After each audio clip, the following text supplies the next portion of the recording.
حضرت نوح علیہ الصلوۃ والسلام جو تھے نا، وہ اللہ کے نبی تھے. آپ نے اپنی قوم کو خوب اسلام کی، ایمان کی دعوت دی، مگر آپ کی قوم جو ہے وہ مانتی نہیں تھی. بہت تھوڑے لوگ ایمان لائے. 950 سال آپ نے تبلیغ کی، آپ نے لوگوں کو اللہ کی طرف بلایا. 80 کے قریب لوگ ایمان لائے. اس میں بہت سارے مبلغین کے لیے بھی درس ہے، جو نیکی کی دعوت دیتے ہیں، جو بدری قافلوں میں سفر کرتے ہیں، بیان کرتے ہیں، کہتے ہیں کوئی سنتا ہی نہیں ہے، ہماری باتوں پر عمل نہیں کرتے، ہم نہیں کرتے کام. نہیں، حضرت نوح علیہ السلام نے 950 سال تبلیغ کی، 950 سال لوگوں کو اسلام کی، اللہ کی طرف بلایا، لیکن نہیں آئے لوگ. تو دل چھوٹا نہیں کرنا چاہیے. ایسا آپ کی قوم نے آپ کو ستایا بھی بہت، آپ کو مارتے تھے، آپ کو اس طرح ایک بار زد و کوب کیا کہ آپ کو مردہ خیال کر کے کپڑے میں لپیٹ کر چھوڑ کے چلے گئے، کیونکہ آپ ان کو ان کے جھوٹے مذہب کے مقابلے میں اللہ کی طرف بلاتے تھے. بلکہ آپ کو جادوگر کہا گیا، معاذ اللہ آپ کو پاگل کہا گیا. بلکہ بوڑھے لوگ اپنے بچوں کو نصیحت کر کے جاتے تھے کہ ان پر ایمان نہ لائیں، یہ ہمارے پرانے مذہب سے ہمیں بہکانے کے لیے آیا. اتنی تکلیف اللہ کے نبی کو. تو اگر تھوڑی بہت تکلیف ہمیں بھی ہو جائے تو دل بڑا رکھنا چاہیے. حوصلہ افزائی جب اتنے سارے لوگ کرتے ہیں تو کبھی کبھی کوئی دل توڑ بھی دیتا ہے، کبھی کبھی کوئی ایسی بات کر دیتا ہے. جیسے آپ مدرسے میں پڑھتے ہیں، ہو سکتا ہے کبھی کسی بچے کی بات بری لگ جائے، کسی قاری صاحب کی بات دل پہ لگ جائے، تو دل چھوٹا نہیں کرے کہ اب میں مدرسہ نہیں پڑھوں گا، اب میں قرآن نہیں پڑھوں گا، اب میں نیکی کا کام نہیں کروں گا. نہیں، دل بڑا رکھنا چاہیے. ٹھیک ہے، اس میں حضرت نوح علیہ الصلوۃ والسلام کی سیرت سے ہم کو یہ بھی پتہ چل رہا ہے. اب آپ پر وحی نازل ہوئی کہ اے نوح، کچھ اس طرح مضمون ہے کہ اب جو لوگ ایمان لانا تھا وہ لے آئے، اب باقی لوگ ایمان نہیں لائیں گے. اب اللہ تبارک و تعالیٰ کی طرف سے ایک فرمایا گیا کہ اے نوح، آپ کشتی تیار کریں، ایک بہت بڑی کشتی تیار کریں. اچھا، مزے کی بات پتہ کیا ہے؟ حضرت نوح علیہ السلام جس ملک میں رہتے تھے نا، وہاں سمندر ہی نہیں تھا. اچھا، آپ نے ساگوان نامی درخت لگانا شروع کیے. 100 سال میں 100 ایئرس کے بعد وہ درخت اتنے بڑے ہوئے کہ جس کی لکڑی کام میں آئی. 100 سال تک تو پہلے درخت لگائے گئے، پھر 100 سال کے بعد آپ نے کشتی بنانا شروع کی. آپ کے ساتھی آپ کے ساتھ کشتی بناتے، تو وہ لوگ جو پہلے ہی مذاق اڑاتے تھے وہ دوبارہ مذاق اڑانے لگے کہ اے نوح، اب کیا تم بڑھئی بھی بن گئے ہو؟ معاذ اللہ، کیا کارپینٹر کا کام کرنے لگ گئے؟ کیا بنا رہے ہو؟ اور جب پتہ چلا کشتی بنا رہے، تو کشتی بنا رہے، پانی تو ہے نہیں ہمارے ملک میں. جس ملک میں سمندری نہ ہو، دریائی نہ ہو، وہاں کشتی کا کیا کام؟ حضرت نوح علیہ الصلوۃ والسلام انہیں ڈراتے رہے، بتاتے رہے کہ اللہ کا عذاب آنے والا ہے، توبہ کر لو، اللہ کی طرف آ جاؤ. پھر ان لوگوں کی جرت اتنی بڑھ گئی، اتنے بے باک ہو گئے کہ آپ سے کہنے لگے کہ جس عذاب کی بات کرتے ہو عذاب لاؤ نا، صرف بات ہی کرتے ہو، ہمیں ڈراتے ہو، عذاب لا کر دکھاؤ. اتنا وہ اپنے کفر پر اور اپنی بے ایمانی پر جری تھے، دلیر تھے. بہرحال نشانی حضرت نوح علیہ السلام کو یہ بتائی گئی کہ جس دن طوفان آنا ہوگا نا، اس دن تنور جو ہے، جو جس میں روٹیاں وغیرہ لگائی جاتی ہیں، اس سے پانی نکلے گا. تو ایک صبح آپ نے دیکھا کہ 100 سال درخت بنانے میں لگے، درخت اگانے میں، اور 100 سال کشتی بنانے میں لگے. یہ 3 منزلہ کشتی تھی، گراؤنڈ فلور بھی تھا، فرسٹ فلور بھی تھا، سیکنڈ فلور بھی تھا. یہ شاہکار تھی، یوں سمجھیے اس زمانے میں کشتی بنانے کا، جو 200 سال میں گویا تیار ہوئی. اس کے گراؤنڈ فلور پر درندے رکھے گئے، جانور رکھے گئے، سب کا ایک ایک جوڑا، ہر جانور کا ایک ایک جوڑا رکھا گیا. اور جتنے ایمان والے تھے کم و بیش 80، وہ فرسٹ فلور پر آ گئے. اور سیکنڈ فلور پر پرندے رکھے گئے، لیکن ہر پرندے کا بھی ایک ایک جوڑا رکھا گیا. اب کیا ہوا؟ جب تنور سے پانی نکلنا شروع ہوا تو حضرت نوح علیہ السلام نے تمام ایمان والوں کو کشتی میں بٹھانا شروع کیا. تو جو غیر مسلم تھے وہ کہتے تھے ہم تو پہاڑوں پہ چڑھ جائیں گے، طوفان آ بھی گیا، سیلاب آ بھی گیا، اتنے بڑے بڑے پہاڑ ہیں، ہم تو آرام سے بچ جائیں گے. حضرت نوح علیہ السلام نے فرمایا تھا کہ دیکھو آج اللہ کے عذاب سے کوئی نہیں بچ سکے گا. بہرحال آپ کشتی کو لے کر، ایمان والوں کو لے کر آگے بڑھ گئے.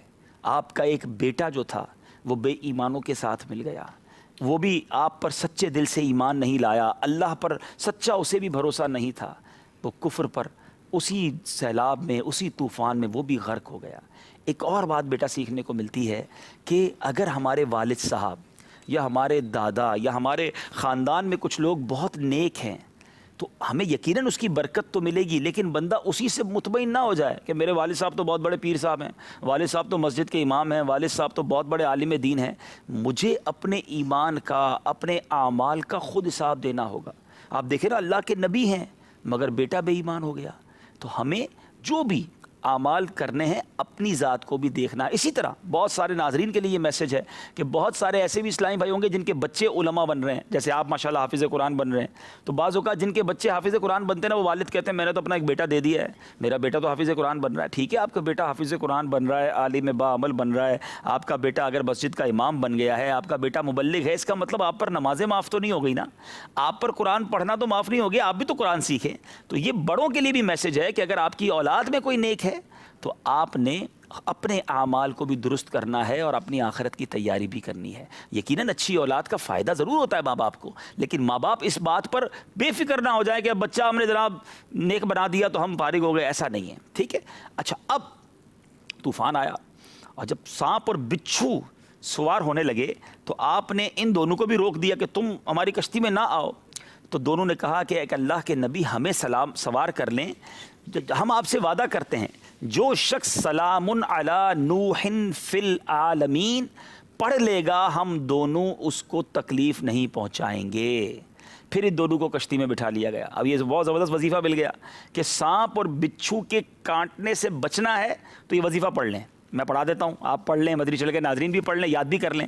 جب ایسا جنگل میں جانا ہو، بیابان میں جانا ہو، بارشیں ہوتی ہے تو سانپ بچھو نکل آتے ہیں، تو بڑا مختصر سا ہے، سلام علی نوح فی العالمین، سلام علی نوح فی العالمین، سلام علی نوح فی العالمین۔ اچھا اب آپ کشتی میں، جب آپ کشتی میں بیٹھے تو اب پوری دنیا میں پانی آ گیا، اتنی 40 دن تک، 40 دن 40 رات تک بارش ہوئی۔ یہ عجیب طوفان تھا جو کسی سمندر کے ذریعے نہیں آیا۔ آپ غور کیجئے گا، طوفان آتے سمندر کے ذریعے۔ ابھی بنگلہ دیش میں جیسے ہم سن رہے تھے طوفان آنے والا ہے، سونامی آیا، وہ سمندر سے پانی زمین پر آ جاتا ہے۔ یہ اللہ کی شان تھی کہ اس ملک میں سمندر ہی نہیں تھا۔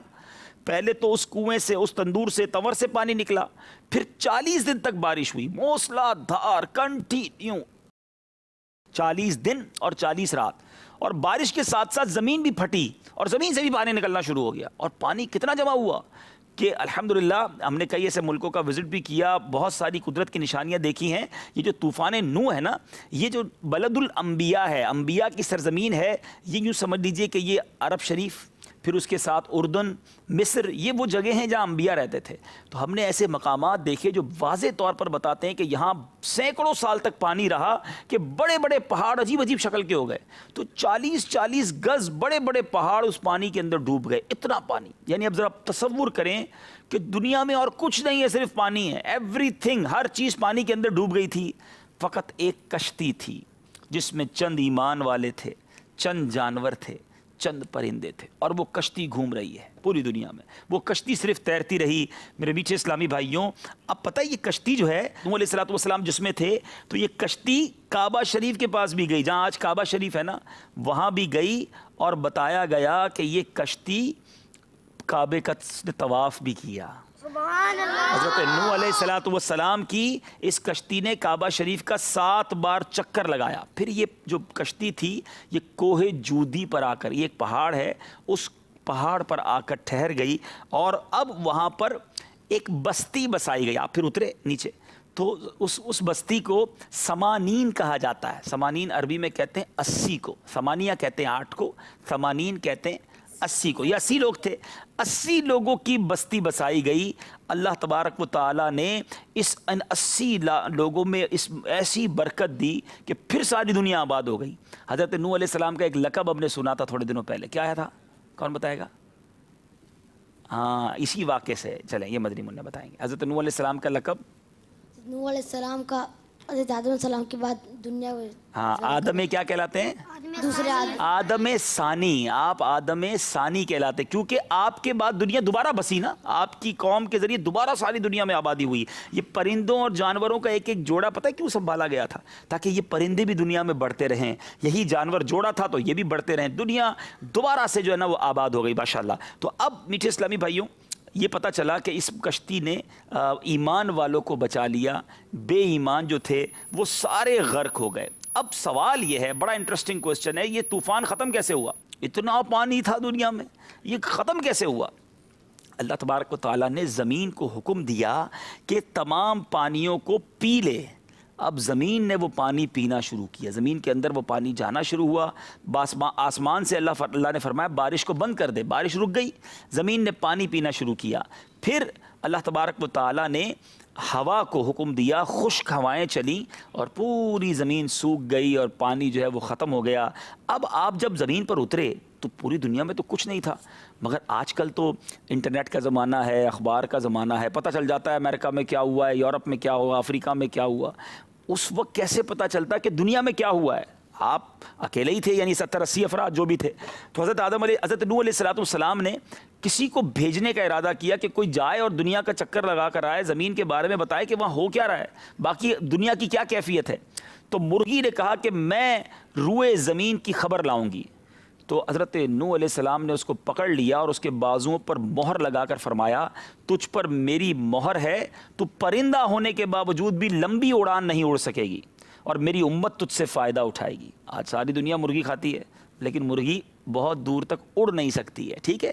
یہ حضرت نوح علیہ السلام نے اس پر مہر لگا دی تھی۔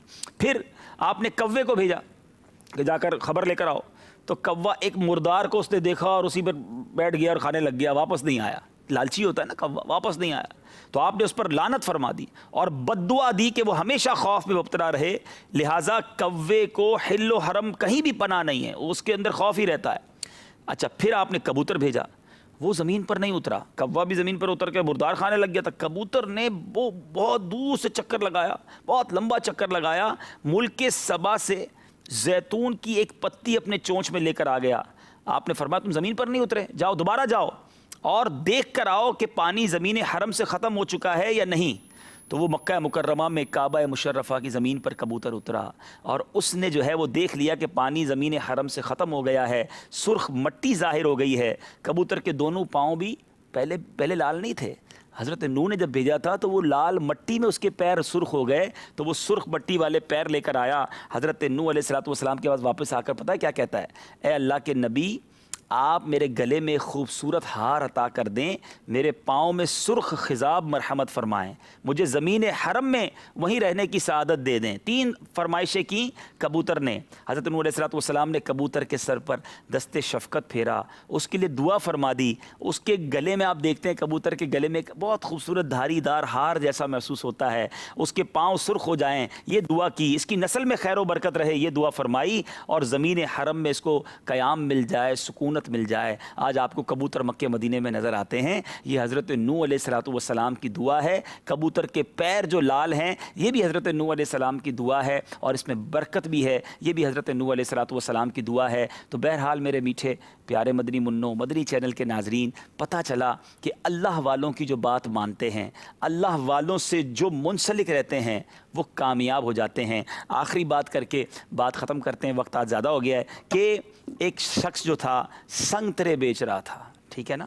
سنگترے سمجھتے نا؟ کینو، مالٹا، اس کی کا آس پاس کی چیز ہوتی ہے۔ تو وہ ایک ریڑھی لگا کر آواز لگا رہا تھا، اچھے سنگترے، اچھے سنگترے۔ تو کسی نے کہا بڑی گہری بات کر رہا ہے۔ اس نے کہا اچھے سنگترے کہہ رہا ہے، کیا گہری بات کر رہا ہے، اپنے سنگترے بیچ رہا ہے؟ کہ نہیں، غور کرو، وہ کہہ رہا ہے جو اچھوں کے سنگ ہو جاتا ہے وہ تر جاتا ہے، وہ کامیاب ہو جاتا ہے۔ تو یہ کیا ہوا؟ حضرت نوح علیہ السلام کے سنگ ہو گئے نا، پار ہو گئے۔ جو دور رہے، جنہوں نے نافرمانی کی، وہ ہلاک ہو گئے۔ دنیا میں اگر کامیابی چاہیے، آخرت میں بھی کامیابی چاہیے، اچھوں کے سنگ ہو جائیں، اللہ والوں کے سنگ ہو جائیں، ان کی باتوں پر عمل کرنے والے بن جائیں۔ دعوت اسلامی کا مدنی ماحول ہمارے سامنے ہے، ہم اللہ والوں کے ساتھ ہو جائیں گے، دنیا میں بھی کامیابی، اللہ نے چاہا آخرت میں بھی